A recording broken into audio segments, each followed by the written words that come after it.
Bien amigos, nuevamente con ustedes, estamos rumbo al Bicentenario y se están haciendo unas recopilaciones de muchos textos, muchos análisis en torno a qué fue de nuestra historia, ¿no? y hacia dónde vamos para recibir este Bicentenario. Uno de estos textos es el que tengo aquí, Las guerras de independencia en clave Bicentenario, problemas y posibilidades. Lo tenemos aquí de Daniel Morán y Carlos Carcelén. Daniel Morán me acompaña esta noche, él ha venido hasta nuestra ciudad a presentar este libro y obviamente queremos nosotros, como siempre lo hacemos, darle un espacio a ustedes. Buenas noches, bienvenido. ¿Qué tal, Carlos? Buenas noches. Sí, precisamente hemos presentado el día de hoy en la Universidad Nacional de Trujillo el libro, texto que precisamente trata de vincular el pasado y el presente a partir de ese punto crucial entre entender cuál es la problemática o los problemas que ha pasado en nuestra república y plantear ciertas propuestas de cambio, ¿no? En ese sentido va lo que Jorge Basadre decía,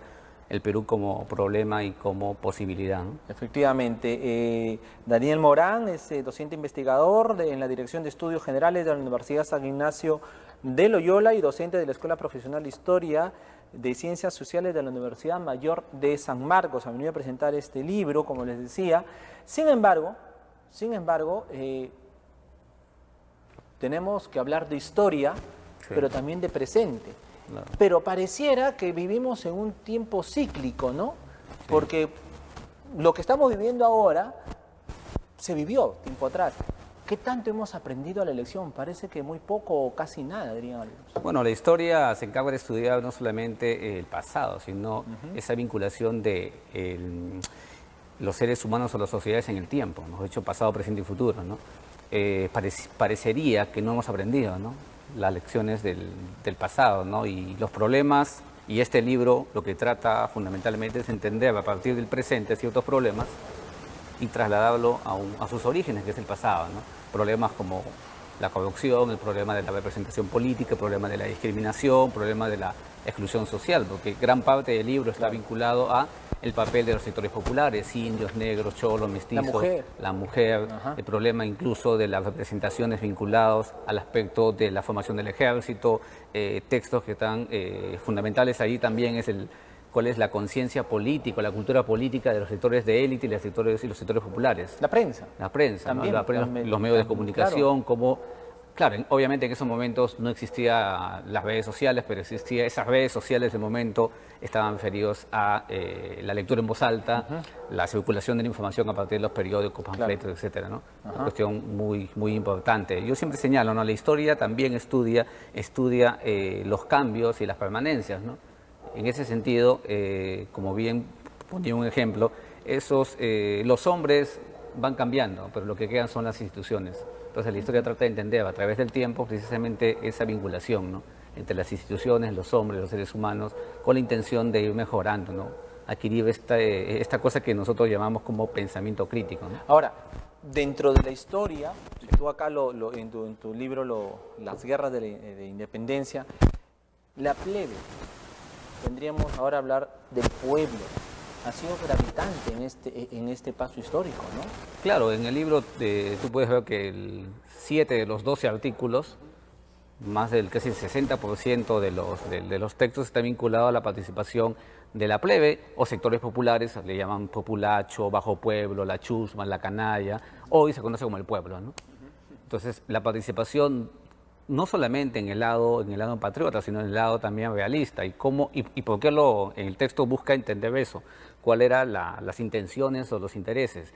En otras palabras, no solamente existió en esta coyuntura de la independencia, y como hoy tampoco existe, intereses solamente en blanco y negro, digamos, ¿no?, derecha o izquierda, sino existe republicanos, existe también patriotas, pero también existen los propios indígenas que tienen sus propias agendas. Su propia realidad. Y hay que entenderlos a ellos también, ¿no?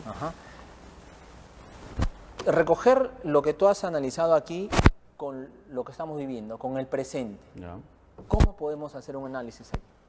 Por ejemplo, en el texto vinculando con el presente podemos entender al trabajar el papel de los sectores populares, que son seres hasta el momento excluidos de la historia. Tratamos de mostrar nosotros precisamente que hay una historia, esa se llama la historia desde abajo, o la historia o la otra historia, lo que Basadre llamaba también el otro Perú, al estilo no el Perú oficial nada más, sino son los otros, que incluso en las migraciones que José Matos Mave, el antropólogo, llama el desborde popular, ¿no? Entender cómo Lima va cambiando, cómo las zonas urbanas, las zonas rurales pasan a ser zonas urbanas, ¿no? Entonces, en el texto podemos ver nosotros en 7 artículos la relación que puede existir hoy al trabajar el problema de la discriminación, el problema de la sumisión, de la subordinación, ¿no? El problema de la falta de conciencia política, el problema de no sentirnos representados, ¿no? Y la indignación popular también, imagino. Claro, la indignación popular que finalmente significa pues un punto de quiebre en algún momento. Y también el manejo de los medios de comunicación, el manejo de la prensa en esta coyuntura. O sea, la prensa de esta coyuntura también tiene sus intereses, porque forma parte obviamente de un conjunto social que distribuye la prensa, escribe en periódicos con la intención de conseguir algo, ¿no? La corrupción. ¿Cómo? Bueno, un texto que he citado, el texto de Alfonso Quirós, que he citado en los debates presidenciales, citado ahora por toda la cuestión de Odebrecht, etcétera. Uno puede ver, por ejemplo, el caso de Alfonso, y que él demuestra que desde la época colonial, ¿no? O sea, todos tienen sus orígenes coloniales, digamos, o sea, no es nada nuevo. Lo que pasa que ahora lo estamos viendo a una escala visible, ¿no? O sea, lo estamos viendo a una escala tan... o sea, se están mostrando las pruebas en diferentes aspectos, ¿no? En los partidos políticos, en diferentes autoridades, nacional, regional, etcétera, ¿no? Lo que antes se mantenía en el lado oscuro, oculto, escondido, Es lo ahora mismo, ya es... claro, es lo mismo que lo de la discriminación, ¿no? Por ejemplo, en torno a la discriminación, ahora los peruanos somos menos propensos a discriminar, pero la gran pregunta es si eso es lo que se hacen los antropólogos, si realmente se ha cambiado o nosotros solamente dejamos entre comillas, de discriminar a las personas porque si discriminamos somos vistos como bichos raros, ¿no? Ajá. Quiero terminar con lo siguiente. Patriotas de su propia tierra, dicen uno de los artículos, la costa central del norte en el contexto de las incursiones de Cochrane en 1819. ¿Qué duda cabe que el norte del país fue muy valiosa para la independencia del Perú? Claro. Y ahí en muchos procesos durante esta historia republicana. Pero lamentablemente el norte, en el presente, en la coyuntura, ha pasado a ser muy parsimoniosa, muy silenciosa, muy indiferente, cosa distinta al sur. O sea, acá en el norte nos pueden hacer lo que deseen las autoridades, y los norteños como que no nos levantamos alzando nuestra voz de protesta, pacífica, pero finalmente protesta al fin. Nos pueden romper la plaza de armas de Trujillo como lo hizo este alcalde y nadie sale. Me imagino que te paseó por ahí. Sí, ¿no? sí, obviamente. Una sí. pena, disculpa la vergüenza ajena, pero disculpe usted, señor. El alcalde actual, que frente ya se va, pero en fin. Pero nos rompen la plaza de armas para poner un ejemplo y nadie sale a protestar, nadie sale a criticar, nadie sale a defender su patrimonio. Andas lo mismo en Cusco, Puno, Arequipa y sale el día siguiente, lo tienes al alcalde encima de un burro y saliendo del pueblo. El norte, ¿qué tanto ha cambiado con la historia según el análisis que tú has podido hacer y qué tanto podemos regresar a esos tiempos de antaño, ¿no? Bueno, a mí me parece que tiene que ver con una cuestión de la identidad, ¿no? En el norte se ha ido perdiendo un poco la identidad y en ese sentido, si tú no conoces y no tienes una identidad precisa de tu historia, obviamente lo que no conoces difícilmente lo vas a defender, ¿no? Me parece que en el proceso desde la independencia hasta la época actual se ha ido perdiendo en el norte eso, ¿no? Comparado con el lado del sur andino, siempre en el sur andino siempre ha estado en protestas, ¿no? Arequipa, Ayacucho, Cusco, ¿no? En el caso del norte, un poco que se ha suavizado eso, ¿no? Pero, no sé, me parece que eso tiene que ver con la educación básica regular también, ¿no? Efectivamente. Y creo que esto, y para terminar ya, Sí. tiene mucho que ver con el texto que voy a hacer referencia. Dice, textos escolares y enseñanza de la historia. Claro.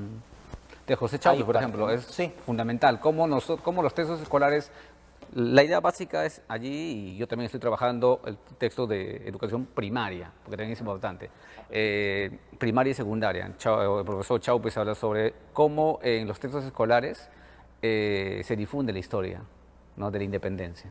Entonces se encuentra una incoherencia entre lo que dice Minedu, lo que hace el profesor y lo que señala el texto. Se supone que debe haber una coherencia, ¿no?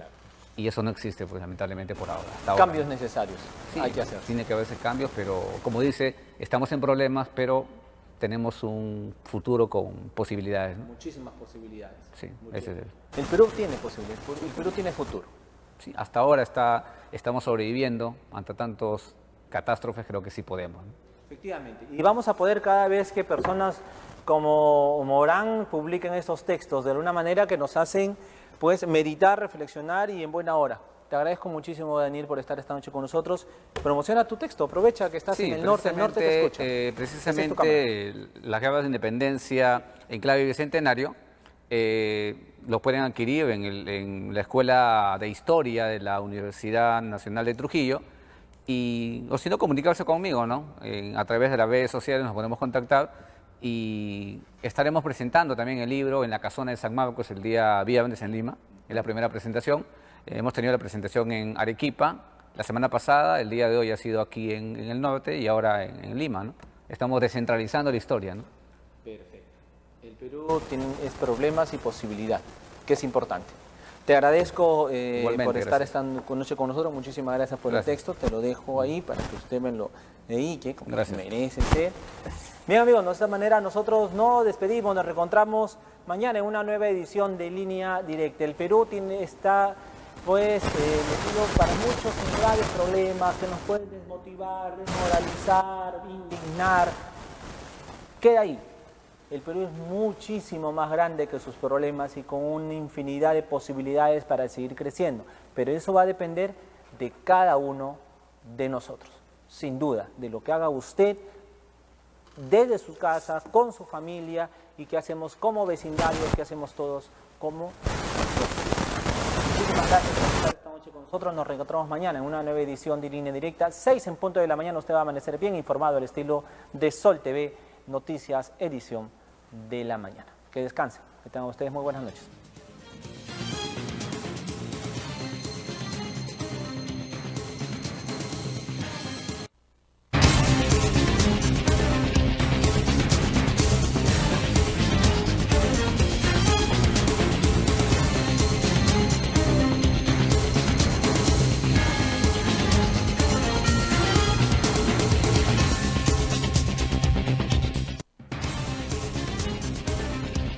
Línea Directa llegó gracias a Hardtech, Informática y Sistemas.